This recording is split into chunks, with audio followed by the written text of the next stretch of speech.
말씀 함께 살펴보도록 하겠습니다.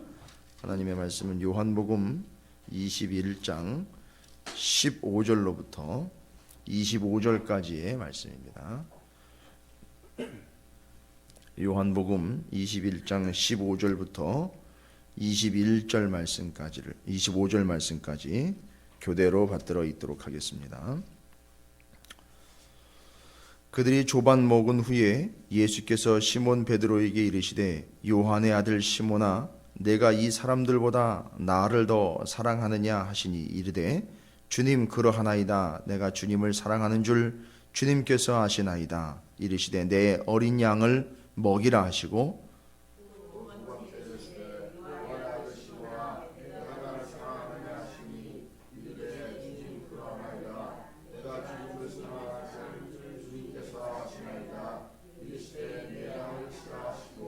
세 번째 이르시되 요한의 아들 시몬아 내가 나를 사랑하느냐 하시니 주께서 세 번째 내가 나를 사랑하느냐 하심으로 베드로가 근심하여 이르되 주님 모든 것을 아시오매 내가 주님을 사랑하는 줄을 주님께서 아시나이다. 예수께서 이르시되 내 양을 먹이라.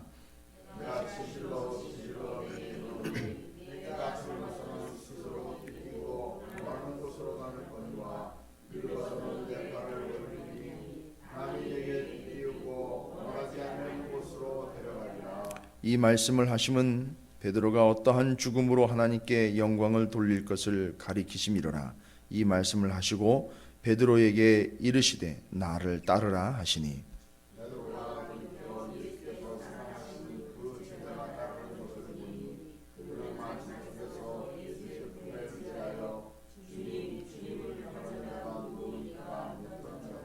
이에 베드로가 그를 보고 예수께 여짜오되 주님 이 사람은 어떻게 되겠사옵나이까?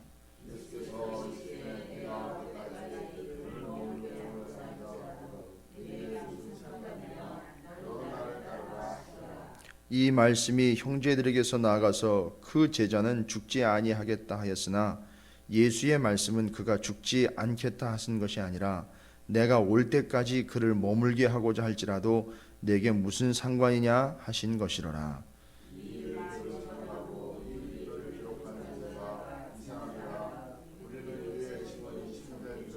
함께 읽겠습니다. 예수께서 행하신 일이 이 외에도 많으니 만일 낱낱이 기록된다면 이 세상이라도 이 기록된 책을 두기에 부족할 줄 아노라. 아멘. 기도하겠습니다. 하나님 옆에 감사의 예물 드린 분들 계십니다. 교회경 권사님, 박복희 권사님 감사의 예물 하나 옆에 드렸습니다. 하나님 감사합니다. 이렇게 궂은 날씨 하나님께서도 저희들을 향한 하나님의 큰 뜻과 은혜가 넘쳐나므로 이 빛 속에서도 주님을 찾는 일에 게을리하지 아니하며 또 하루를 시작하며 주의 말씀과 뜻과 기도와 찬양으로 한 날을 시작해 하심을 감사드립니다. 알파와 오메가가 되신 하나님께서 모든 시간에 처음과 나중 시작과 끝을 주관하시는 줄로 믿습니다. 이러한 믿음이 우리에게 있을진데 어찌 그 모든 시간들을 주님의 주권에 맡겨드리지 아니하고 내가 내 의지와 뜻대로 행하겠나이까? 이제 모든 삶을 주님의 역사와 주님의 뜻, 주님의 주관 아래에 맡기게 하시고 순종하는 저희들이 되게 도와주시옵소서. 하나님께 우리의 첫 마음과 첫 손길과 발길과 목소리와 눈길을 올려드림을 감사드립니다. 이제 저희들을 받으시고 오늘 한날의 삶을 주관하여 주시며 또 인도하여 주시옵소서. 이 새벽에도 하나님 앞에 귀한 예물을 봉헌하는 일이 있사오니 이 감사의 예물을 받으시고 그들의 삶에 감사한 기도의 제목들이 넘쳐나게 하시며 하나님에게 드릴 모든 것들로 성별하여 드리는 복된 영혼들 또한 하나님이 구별하신 영혼들 되게 하여 주시옵소서. 주님이 주님께서 말씀하여 주시는 그 말씀으로 오늘 하루를 또한 시작해 하심을 감사드립니다. 이제 말씀을 듣고 새길 때에 성령 하나님께서 깨닫게 하시고 또 마음 가운데 은혜가 되게 하시며 그 삶을 살아내는 말씀의 사람들로 저희들을 지키시고 또 돌이켜보시며 살펴주시옵소서. 주님을 기대합니다. 이 새벽에 함께한 모든 이들이 주 하나님만을 바라보며 말씀으로 하나가 되며 그 말씀에 힘을 얻는 복된 시간이 되게 해 주시옵시고 오늘 한날의 삶이 되게 해 주시옵소서. 감사드리며 예수님의 이름으로 축복하며 기도 올리옵나이다. 아멘. 할렐루야. 비가 오는데도 이렇게 함께 해주셔서 감사드리고요. 수고들 하셨습니다. 이제 요한복음을 마무리하게 되어 있습니다. 그 요한복음이 마무리가 되면 이어서 요한 1, 2, 3서에서 사도 요한의 서신서들을 이어서 계속 묵상을 하도록 하겠습니다. 근데 요한계시록은 새벽기도 때 잠깐씩 할 수 있는 내용이 아니라 요한계시록은 나중에 시간을 따로 내서 요한계시록만 따로 좀 시간을 내도록 하겠습니다. 오늘 요한복음 21장 15절부터 25절까지의 말씀에 우리가 잘 알고 있는 예수님이 사도 베드로에게 내가 나를 사랑하느냐라는 이 질문이 세 번의 질문에 걸쳐서 그 이전에 세 번 부인한 것 그것과 연결을 해가지고 사도 베드로를 완벽하게 회복을 시켜주시는 이야기가 기록이 되어 있는데 가장 완벽하게 회복되었다라는 것은 세 번 부인했으니까 세 번 긍정하게 해서 베드로를 위로하고 베드로에게 격려하는 그런 의미도 있겠지만 가장 중요한 것은 여러분께서 19절 그 이후로 보시면 주님이 이 말씀을 하신 뒤에 베드로에게 이야기하실 때 이 말씀을 하시고 베드로에게 이르시되 나를 따르라 하시니 예전에 주님이 제자들에게 오셔서 바닷가에서 호숫가에서 그물질을 하고 있는 제자들에게 오셔서 니들이 사람 낚는 어부가 되게 하겠다. 그러니까 나를 따르라 할 때 따랐습니다. 일단 따랐는데 따르다가 주님이 돌아가시고 난 다음에 모든 것이 다 무너졌다라고 생각을 했습니다. 그리고 끝났다. 그래서 자기의 삶에 터전 빈 배와 빈 그물이 기다리고 있는 갈릴리 호수로 다시 돌아갔습니다. 거기서 빈 그물질만 했고 또 빈 배만 데리고 왔다 갔다 했죠. 그때 주님이 찾아오셔가지고 또 얘기하십니다. 나쁜 놈들 정신 못 차리는구나. 어떻게 말을 해도 못 알아듣고 말귀를 못 알아듣고 어떻게 그렇게 쉽게 포기할 수 있고 쉽게 나를 버릴 수 있느냐 해서 그들의 문제를 책망해가지고 문제점을 고치려고 한 게 아니라 따르는데 끝까지 나를 따르라는 거죠. 그래서 지금 다시 주님이 말씀하십니다. 나를 따르라 라고 이야기하고 있습니다. 말씀하고 있어요. 주님이. 그러니까 주님은 지금 이들의 잘못과 이들의 문제점 속에서도 제자들을 포기하지 않으셨다라는 겁니다. 제자들은 주님을 포기했으나 주님은 제자들을 포기하지 않으셨다라는 거죠. 끝까지 따르라고 이야기하십니다. 그리고 뒤에 20절에 보니까 베드로가 돌이켜 예수께서 사랑하시는 그 제자가 따르는 것을 보니 그러니까 요한을 이야기하는 겁니다. 이 요한 다음에 베드로 다 다시 따르고 있다라는 겁니다. 지금 누구를 따르고 있느냐 하면 부활하신 예수 그리스도를 따르고 있는 겁니다. 이들의 삶이 어떻게 됐는지 아시죠? 베드로는 십자가에 거꾸로 달려 죽었고 사도 요한은 끝까지 그의 사명을 온전하게 감당하여 요한복음, 요한 1, 2, 3서, 요한계시록까지 다 적고 끝까지 그의 사명을 다 완수하고는 하나님의 부름을 받은 사도가 되었다라는 것을 우리는 알 수 있습니다. 이게 다 어떻게 이런 일이 가능했느냐? 살아서 사명을 감당하든 죽음으로 그 사명을 완성하든 이후에 누구를 따랐기 때문에 이게 가능했느냐 하면 부활하신 주님을 따랐기 때문에 가능한 거죠. 이건 단순히 부활하신 주님을 따랐다라는 그런 개념으로만 넘어갈 게 아니라 부활하신 주님이 찾아오셨고 부활을 확인했고 그리고 이 제자들이 뭘 또 결심했느냐? 그래, 나도 주님처럼 부활할 것 믿는다. 그러므로 내게 죽음이 와도 나는 더 이상 두렵지 않다. 이게 부활신앙이에요.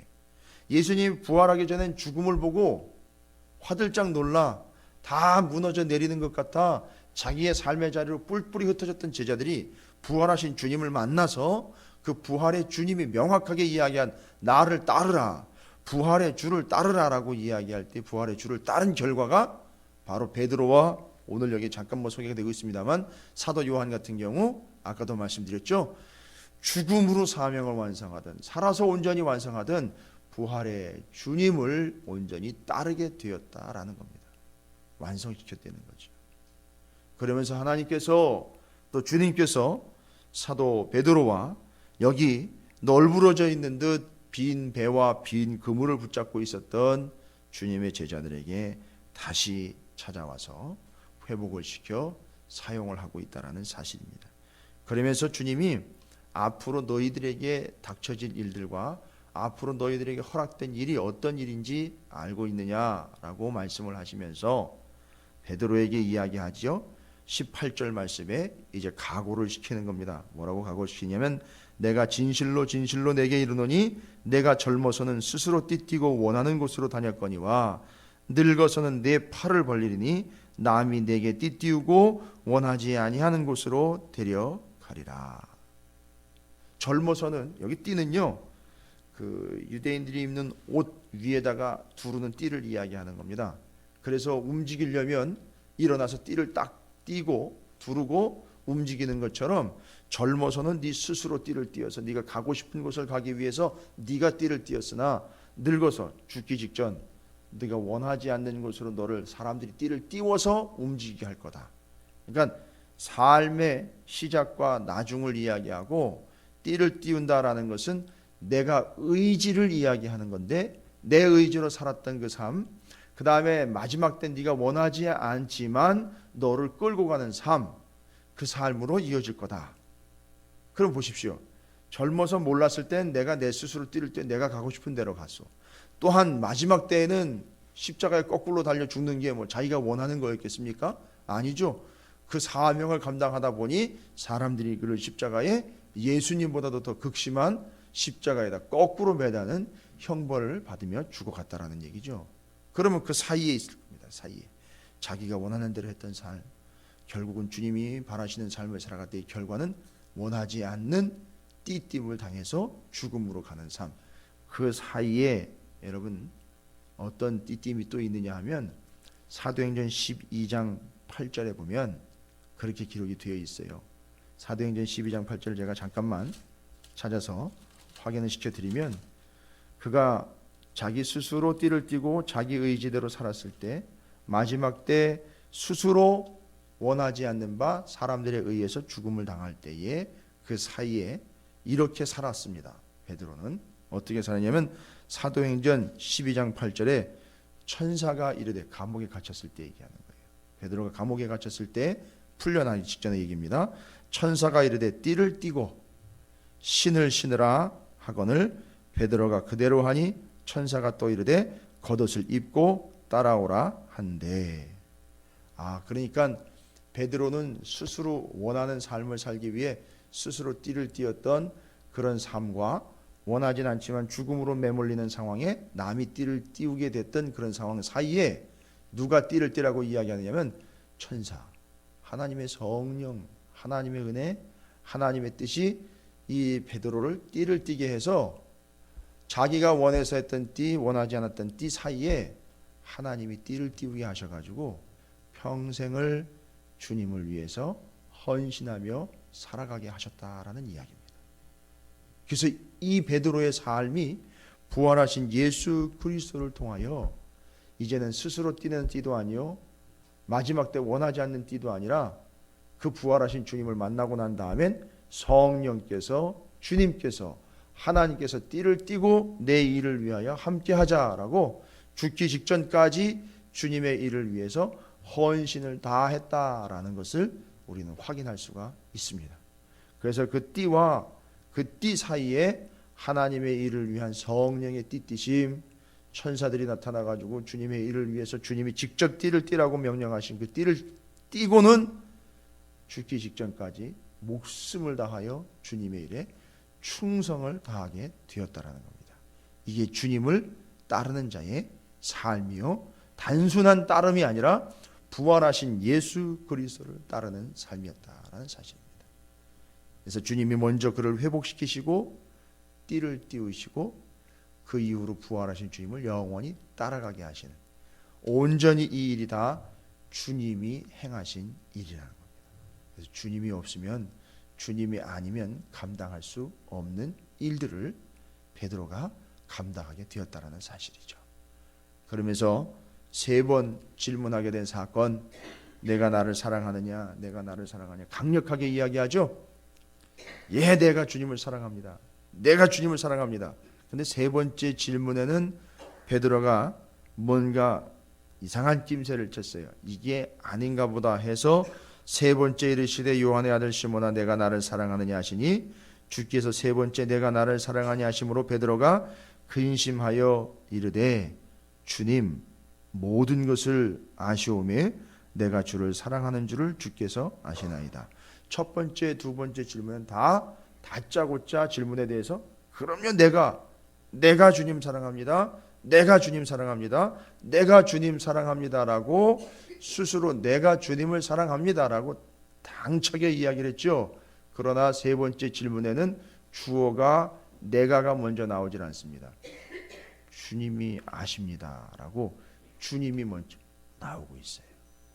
여러분 이 질문은 뭘 의식한 거냐 하면 그 이전에 베드로가 마가복음 14장 27절부터 27절까지 바로 그렇게 얘기하지 않습니까? 다른 사람들은 다 버려도 나는 주님을 버리지 않겠습니다. 바로 그 내가 주님 사랑합니다. 버리지 않겠다 했던 내가 그 주님을 사랑합니다. 내가 주님을 사랑합니다. 여러분 이건 자신만만하게 자기가 하겠다, 내가 할 수 있겠다라고 이야기해서는 안 되는 거죠. 이 세상에 어느 누가 다른 사람들보다 내가 주님을 더 사랑합니다. 다른 사람들은 그렇게 안 하더라도 나는 그렇게 할 겁니다라고 누가 감히 주님 앞에서 그런 얘기를 합니까? 할 수 없는 거죠. 우리 중에 어떤 누구도 심지어 목회자라 할지라도 어느 누가 감히 다른 사람들보다 내가 먼저, 내가 최고로 아니요 그런 얘기 할 수 없습니다. 주님은 지금 그걸 깨닫게 해주시는 거예요. 네가 하는 게 아니고 내가 하는 거다. 네가 자신만만하게 네가 할 수 있을 것 같지만 네가 할 수 있는 건 없고 내가 하게 해주는 거다. 그래서 주님이 찾아오신 거고 주님이 베드로를 이끌고 가고 계시는 중이며 베드로가 끝까지 주님을 의지하며 나아갔다는 사실입니다. 그래서 베드로가 본인의 사명을 완성하게 되었다라는 거죠. 그래서 주님은 베드로의 문제점을 해결하실 뿐만 아니라 그 문제점을 위로하심으로 끝까지 주님을 따르게 했고 부활하신 주님을 온전하게 사명으로 감당해내며 전할 수 있던 삶을 살았다라는 거죠. 이게 베드로의 마지막 삶의 모습으로 기록되어 있으며 사도 요한이 이제 요한복음을 마무리하면서 24절과 25절에 정리를 합니다. 이 일들을 증언하고 이 일을 기록한 제자가 이 사람이라 우리는 그의 증언이 참된 줄 아노라. 예수께서 행하신 일이 이 외에도 많으니 만일 낱낱이 기록된다면 이 세상이라도 이 기록된 책을 두기에 부족할 줄 아노라. 아멘. 25절 말씀은 상당히 의미 있는 말씀입니다. 주님이 하신 일을 이런 식으로 책으로 기록할 것 같으면 기록을 해가지고 이 세상에다가 다 쌓아놔야 된다는 얘기입니다. 그래도 주님이 하신 일을 다 기록할 수가 없다는 얘기예요. 그러니 감히 내가 주님의 일을 했네, 말았네, 이렇네, 저쨌네 이야기할 존재가 아니라는 겁니다. 우리는 주님은 이렇게 주님 자체만으로도 사람의 능력과 사람의 한계로는 표현할 수 없고 초월하시는 분이고 어마어마한 분입니다. 주님을 우리가 한계 짓거나 주님을 우리가 조건 지을 수 없습니다. 오직 사람의 측면에서가 아니라 주님의 측면에서만 가능한 일들이에요. 그래서 베드로가 이제 결론을 냅니다. 사도 요한이 기록해가지고 성경을 남겼던, 거꾸로 죽었던, 토백해서 죽던, 아니면 사명을 다해 죽던, 그건 다 보십시오. 본인 스스로가 한 것이 아니라 주님을 버리고 갈릴리 호수로 도망 나왔던 제자들을 찾아오셨던 것처럼 이 모든 일들은 다 주님이 하게끔 하셨다라는 결론이 나오게 되는 겁니다. 우리는 어느 누구도 자신만만하게 다른 사람보다 내가 더 사랑합니다. 다른 사람 못지않게 내가 다 할 수 있습니다. 내가 주님을 다른 사람보다 더 사랑합니다. 내가 할 수 있습니다. 아니요. 주님이 그렇게 하시지 않으면 우리는 할 수 없다라는 사실을 사도 베드로와 이 성경을 직접 기록한 사도 요한이 이야기하고 있는 바예요. 본인이 성경 말씀을 기록했지만 이것조차도 내가 기록한 것이 아니라 그걸 다 기록하려면 책을 둘 곳이 없을 정도로 이 세상에 다 쌓아놔야 되는데 일부 기록한 것 이것도 내가 한 것이 아니요 오직 주님이 스스로 주님이 하신 일을 드러내신다라는 겁니다. 그러니까 어느 누구도 스스로 자신을 드러낼 수거나 나타내거나 자랑할 것이 아니라 오직 주님만 드러나며 나타나며 주님만 영광을 받으실 일이라는 걸 요한복음이 마무리되면서 베드로와 사도 요한의 증언을 통해서 기록을 하고 있습니다. 그래서 첫 번째는 교만하지 말라는 말을 드리면서 두 번째는 걱정하시지 말라는 말씀도 함께 드립니다. 이 모든 일들은 다 주님이 행하셔서 주님이 이루시고 주님이 영광을 받으실 줄로 믿습니다. 우리는 겸손하게 진실되게 주님만을 따르면 우리가 해야 할 일은 다 하는 셈이 됩니다. 이제 이 아침에 요한복음이 마무리가 되면서 사도 요한과 베드로의 말씀을 통해서 그 이야기를 통해서 우리 사랑하는 찾으시는 교회 모든 성도님들과 또 이 새벽 전을 쌓는 여러분들에게 사도 요한과 사도 베드로와 같은 결심과 결단과 겸손함과 순종함이 주님의 영광을 돌리는 삶으로 나타나게 되기를 다시 한번 주님의 이름으로 축원을 드립니다. 오늘 말씀을 기억하시면서 주님이 다 행하신 일, 주님이 직접 찾아오셔서 위로하시며 감당하신 그 모든 일들을 주님 저도 온전히 그렇게 감당할 수 있도록 해주십시오라고 주의 이름을 크게 한번 부르시고